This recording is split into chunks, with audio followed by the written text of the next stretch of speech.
Hello, I'm Chuck Perry, Superintendent of Broken Arrow Public Schools, and it's my honor and privilege to serve in my hometown. And I am blessed to stand on the shoulders of the innovative educators and community leaders who came before me. They could never have imagined how the decisions that were made years ago would affect the trajectory of our schools. But the foundation they built has served our district well since 1904. As you may have heard, we are asking voters to consider a bond election in November. This is our chance to build on the foundation we've inherited. It's our chance to secure the future of our students with an investment that will not raise taxes if approved.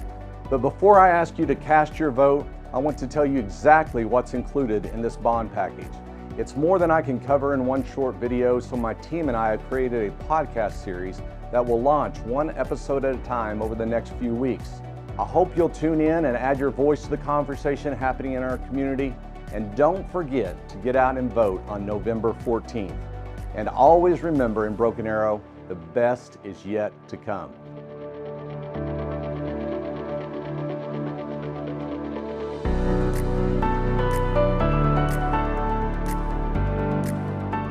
Hello and welcome to the Secure Our Future podcast series. This is episode 3, where today we are here to talk about maintenance and transportation. I'm your host, Greg Spencer, and with me as always is Chief Communications Officer Tara Thompson. Tara, how are you doing today? Pretty good. So why don't you introduce our very special guest for this episode? Okay. Well, first of all, we've got Mr. Roger Shepard here with us today. He's our Executive Director of Operations. And then we've got to my left, the lovely lady, Rosalind Van Jackson, who is over all support services, but her official title is Chief Support Services Officer. She has a little bit of a mouthful in her title there because she covers so much.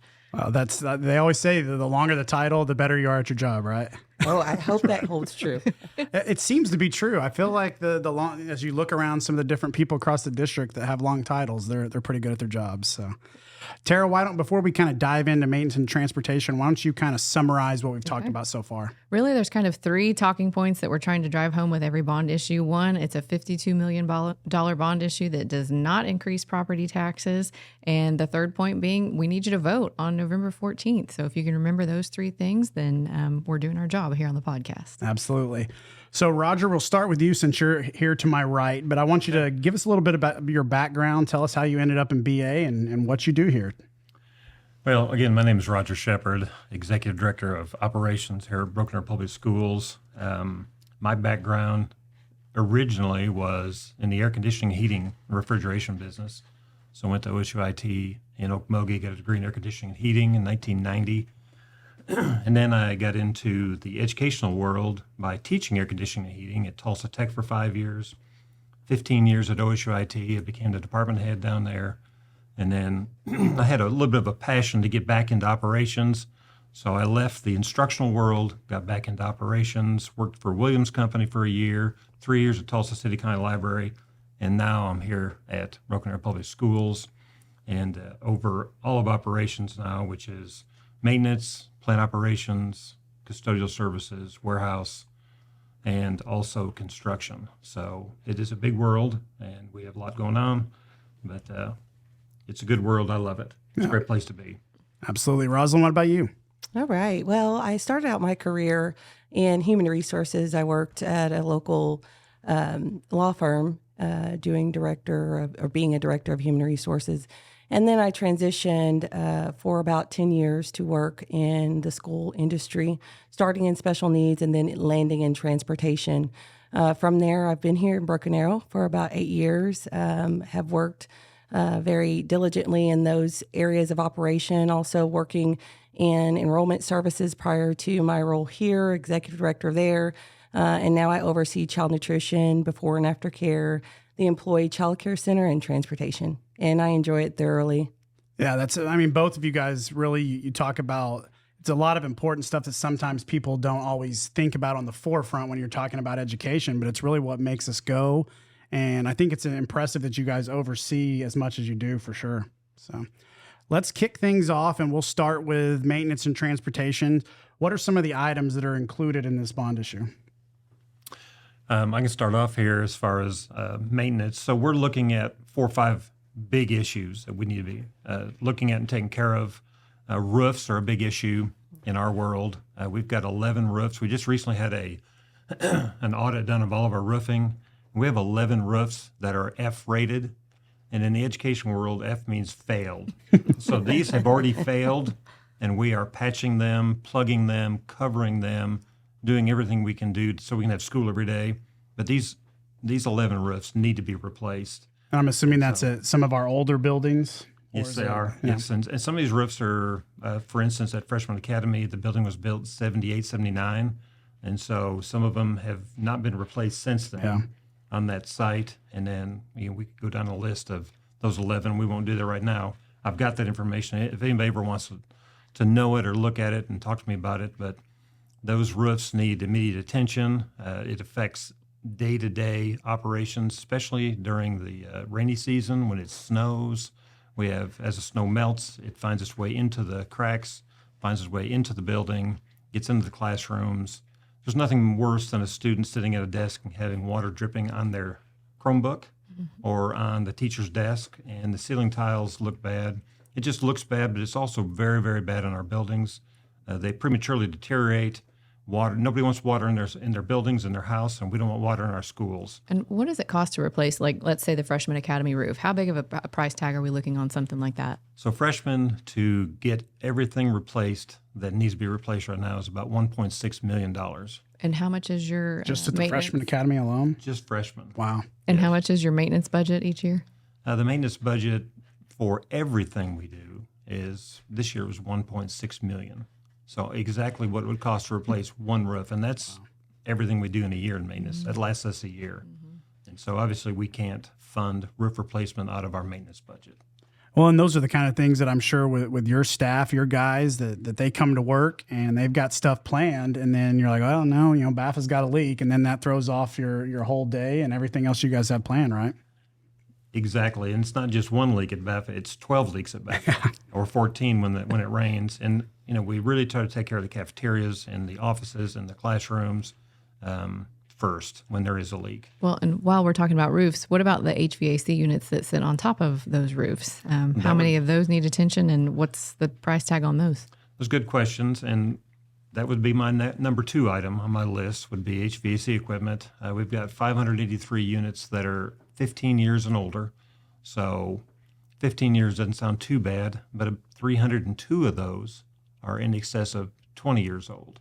And so when you start getting into 20-year-old equipment, you start running into issues with noncompliance with EPA standards, but also it gets into a life safety issue because of the heat exchangers.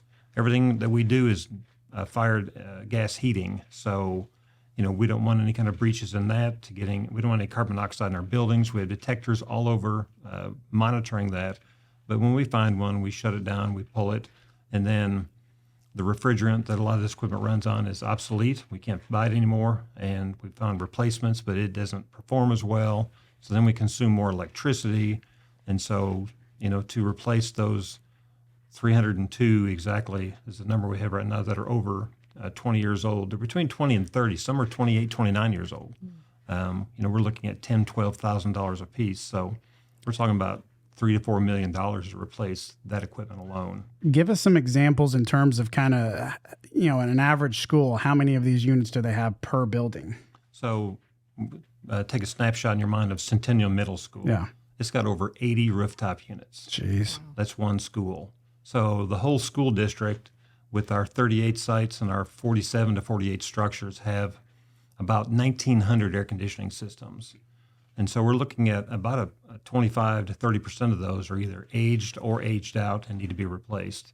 And with these bond funds, capturing enough of that to replace these over a 5-year period of time is something that just has to be done. We've got to get in there and do that because, once they fail and we can't get parts for them anymore, then we're just stuck with going to plan B, which is moving students out of classrooms, putting in portable units, or a combination of both. And that's just a short-term fix. That's nothing long-term. Well, in Oklahoma, we could be using the heating or the air at any pretty much any month of the year, it seems like. That's exactly right. We've got some buildings where we are cooling the inside and heating interior, and the outside structure, the perimeter of the building, we may be running heating the same day.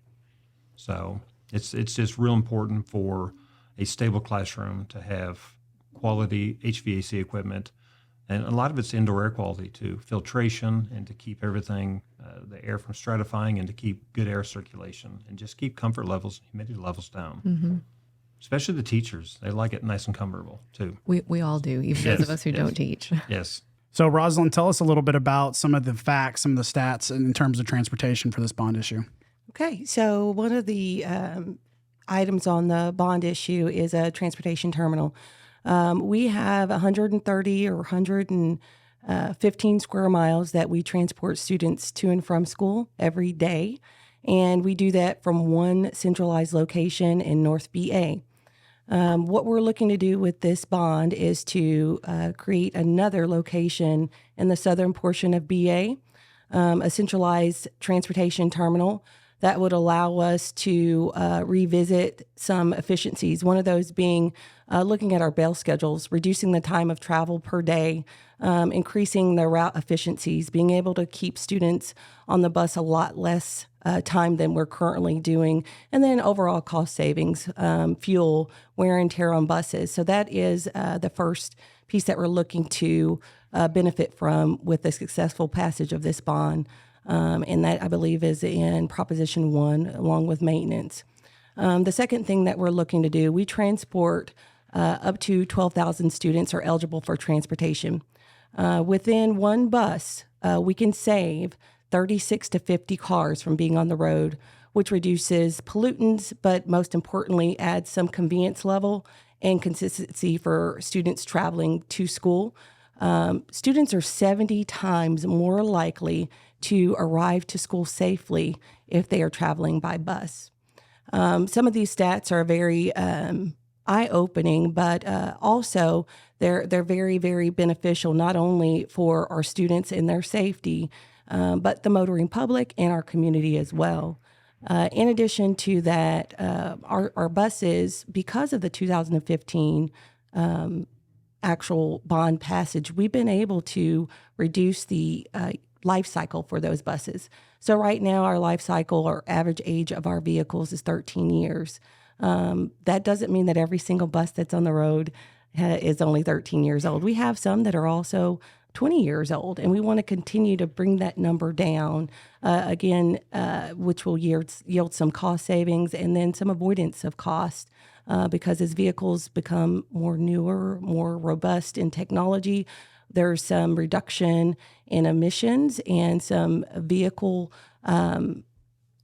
technology that's been put into place that have some significant savings. Some of the things we're looking to employ in our overall transportation purchase strategy is to include, as we have in the past, GPS on all of our school buses, which we currently have. Cameras, which those are nearing their useful life cycle because we began that process of implementing that technology on buses. And again, the 2015 bond, and with a successful bond passage in 2023, we can continue that on. And so I know, sorry to jump in there, but I know in the previous episode we talked about cameras and the need for cameras across the district. Is that a separate item? So in terms of the buses, does that, fall on your side, or does that get implemented, into the transportation thing? Well, per state, I don't know if I asked that correctly, but no, I gotcha. So per state law, we have to pull out transportation in the school buses. And within that is not only the physical equipment, the transportation equipment, the buses, Gotcha. but also the software and hardware that goes inside of those, including radios, cameras, GPS, all the things I've named. Some other things that we're looking at that will further increase the safety of students that are on the bus is collision avoidance technology, which is costly. So we're looking forward to support of the bond so that we can continue down a path of making students safe on the bus. absolutely. Just to clarify, it's not because we want a second question on that bond issue. It's actually state law that we have to pull those transportation items out and run it separately, correct? That's correct. Okay. And something else that has been interesting to me throughout all of this, school districts in Oklahoma are not required to provide transportation, but it's something that we do here in Broken Arrow. We prioritize that, and our audience might be interested to learn too that we prioritize it without full funding from the state. Can you talk a little bit about how much money we get from the state to transport students versus how much we pay out of our own school budget? Absolutely. So the state of Oklahoma, I actually sit on the National Association of Pupil Transportation. as one of their experts in looking at legislation across the nation for pupil transportation. And it's very eye-opening what we do in Oklahoma in relation to what's done in other states. And for transportation, it is a voluntary service outside of special needs transportation. It's not something that's mandated by the state or by the federal government. The state provides us with a little bit over $700,000 for those services, but the cost is near $7 million. So just about 10%. A couple of zeros is missing. what we receive, and the students have great benefit. You know, the bus is a very good way for students to have good attendance, which then impacts the classroom greatly. It can impact test scores. It can impact the outcomes educationally for our students. Anything we've missed there on these two topics? The only other question I might ask, Rosalind, can you give our listeners an idea of what does a bus cost? Because it's a little bit different than just going out and purchasing, you know, a Subaru or Ford or, you know, whatever else. I mean, how much are we looking at? One bus can cost upwards of $120,000. Over the last 2 decades, that's going up double. When we first started bidding buses in my career, it was about $60,000 price tag, and we're already at about $120,000. And that's just standard things. That's not air conditioning on the bus. That's not all of the bells and whistles. That is just the stock and standard. And then are the lag times in getting the buses getting any better? I know for a while the industry was pretty disrupted with the supply chain. How is that outlook? We continue to have supply chain issues with buses because it's not just the manufacturer of the bus, right? There are parts that go inside of the bus that are also still having issues with the supply chain. So right now we are looking at anywhere from 18 months to 24 months to receive a bus. Wow. The buses that we ordered last year are still not here, and it was sometime in March. You look at the automotive industry in general, and you're having to wait for cars a lot of times. So you can only imagine that would be the case with buses. So what, this is the question that we've had to ask on all these episodes, but what happens if these items don't pass? Where do we go from there? For us, we are so proud in the transportation department. We have an excellent mechanic and maintenance team that do a really good job of making sure that our buses in tip-top shape and are in the safest condition to transport our most precious cargo. And so the vitality of that is if we don't have newer buses, it's going to cost us more. And so that $7 million price tag then goes up. But then also we have issues with mechanical breakdowns, which you don't quite frequently see. Buses broke down on the side of the road here in Broken Arrow. That's, again, something that's a testament to the staff that we have and the care that they have for the students. They take care of the buses, but that can only go so far if we don't have the funding to continue to make those replacements and keeping that life cycle low. And we cannot use bond dollars to hire employees or give salaries, but do you want to do a shameless plug real quick to recruit bus drivers? Oh, I would absolutely love to. Driving a school bus is the most rewarding job that anyone can have. We just pushed a video on social media of one of our drivers, and the sentiments that he shared in that video kind of tell the story. A lot of our bus drivers are professionals, and they are retired professionals. They've had jobs in engineering. They've been VPs of companies, but they want to have that reward of every day getting, again, that most precious cargo to and from school safely as their career. There's a lot of benefits to doing it outside of being able to see smiling faces every day. They actually have benefit time. There's insurance. There's opportunity for a pension. There's also the benefit of being off. If you're a mother or a father and you want to be out of school at the times when your kids are out of school, you have that option as well. We have tuition reimbursement. I can go on and on and on. It's a dream job for the ones that are doing it now. We have very good retention. Once we get you in the door, and you're doing it because it's your purpose and passion, we keep you. We are a family at BA, and our bus drivers just absolutely love our kids. Yeah, I was going to ask you. We often have to put up hiring videos and things on social media, but I know there's a lot of bus drivers out there that, like you said, we've had for a long time. Give us an example of somebody that's maybe been here for 20, 30 years. I mean, how many of those types do we have? I would say a good 30% of our staff are long-term employees. I can tell you about Mark Williams. Mark Williams is a dream bus driver. He actually goes above and beyond every single day. I can't count on my hands the number of times where he stopped because he's that attentive when it comes to kids, and seen a child on the side of the road and not even within his bus route, stopped and asked the question. And out of several times, there's been 2 where we picked up a 3-year-old that snuck out of their home, and he was able to get that child to safety. And then another child in the same situation. Again, these aren't people or children that are within our school buildings. They're in our community.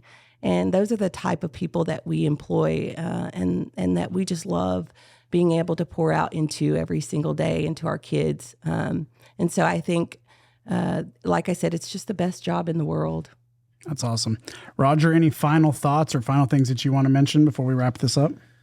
Well, roofs and HVAC equipment are very important, and we know that. We need to stay comfortable. We need to stay dry, keep our buildings from deteriorating. We're also looking at some other things on this bond issue, taking care of our playgrounds. We have 20 playgrounds at 20 different sites, and probably 75% of those have been in the ground and been used a lot, not only by children in schools, but by neighborhood kids. I mean, they're used year-round, and so we're looking at using some bond dollars also to invest into our playground equipment. Playground equipment is very expensive, and it's very important that we maintain it for safety and for the integrity of our system.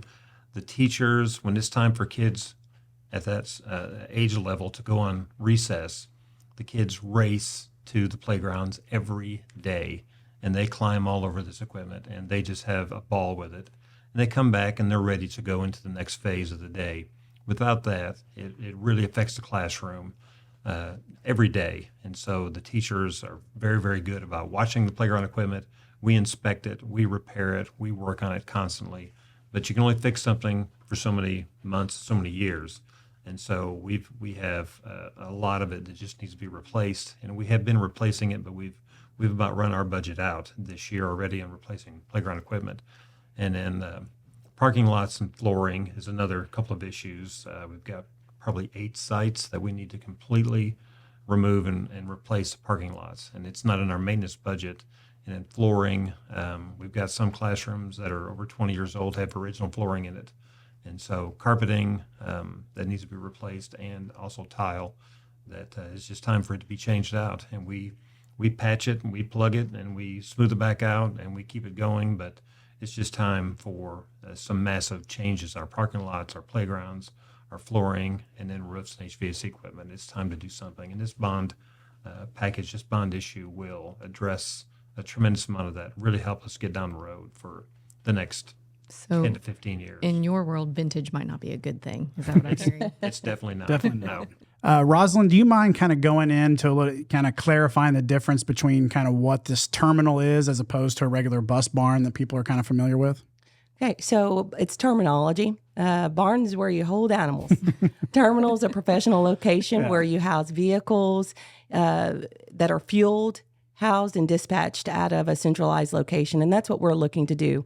Right now, we only have one location located in the north side of our district. And as I communicated earlier, all of our buses, all 130 of our routes, all 200 of our buses have to transport kids across 115 square miles. By adding that second terminal, we're able to add efficiencies that help us overcome some of the challenges like shortage of drivers. It helps us to really be good stewards of the funds that we have available to us. And also allows us to have more centralized operations to where we can look at the southern part of our districts, reducing travel times for students and drivers as well. Tara, any final thoughts or questions for either one of them before we wrap this up? One more question to Rosalind. I've heard that maybe we would be looking at elementary end times and doing some adjusting there. Is there any truth to that too? Absolutely. So that southern terminal and the efficiencies gain will allow us to look at the times that elementaries begin and end along with our middle schools and high schools and freshman academy, our entire system, and make some tweaks to where we have a more desirable time for those kiddos to get out of school. Very good. So we'd like to thank Roger Shepard and Rosalind Van Jackson for joining us on the third episode of the Secure Our Future podcast series. If you missed the first two, you can find them on Spotify, YouTube, SoundCloud, or Apple Podcast, or as well on our website at www.baschools.org/23bond, right? Did I get it right this time? Close enough. Close enough. We'll put that link right there so you don't listen to me and mess it up. But thank you guys very much for providing with us insight. And like we said, go to that website that you see right here to find more information on this bond issue. Thanks, guys.